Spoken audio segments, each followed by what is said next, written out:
15 years ago, when George W. Bush was president, there was a Supreme Court case called Massachusetts versus EPA, one of the most important environmental cases ever in the history of our country. And in that case, a conservative, but not as conservative as it is now, court made a 5-4 decision then saying in 2007, saying not only could the EPA regulate greenhouse gases from power plants, it said at the time that the EPA must do that.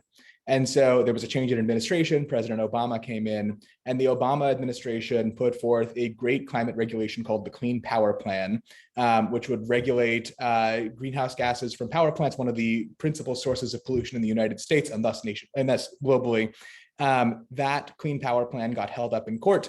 The Supreme Court intervened at the time, back in 2015 or 2016. They intervened in an extraordinary way, something they've never done for any regulation before. While it was still processing through the lower courts, the Supreme Court intervened to block it.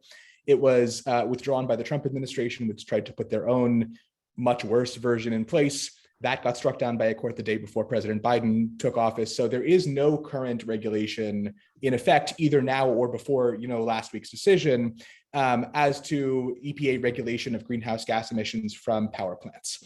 But even though there is no current regulation on the books, even though one of the few constitutional limitations on the Supreme Court's power is that they're not supposed to exercise that power in the absence of a live case or controversy, they decided to get involved and rule on the Obama Clean Power Plan that doesn't exist anymore, even though the Biden administration has said they're not going to bring that back. And in this ruling that they should not have taken, they exercised extraordinary power to say that the most important tools that underlied the Clean Power Plan, the idea that the EPA can regulate climate pollution from power plants across the grid rather than just within a particular plant, which is key to the vast majority of the value of those regulations.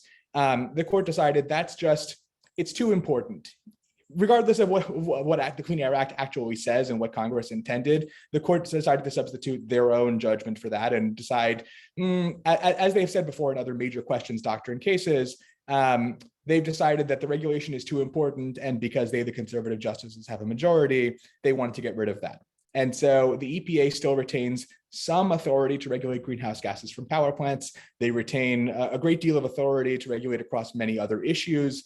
And this will have no effect on the ability of state or local governments or private sector actors to fight climate change. However, this particular authority, the authority of the EPA to regulate greenhouse gas emissions from power plants, is the most important climate change fighting tool the federal executive branch has. And the Supreme Court has just massively weakened it in a largely unprincipled decision that is entirely a numbers game. The balance of power in the court has shifted, and they wanted to, so they did.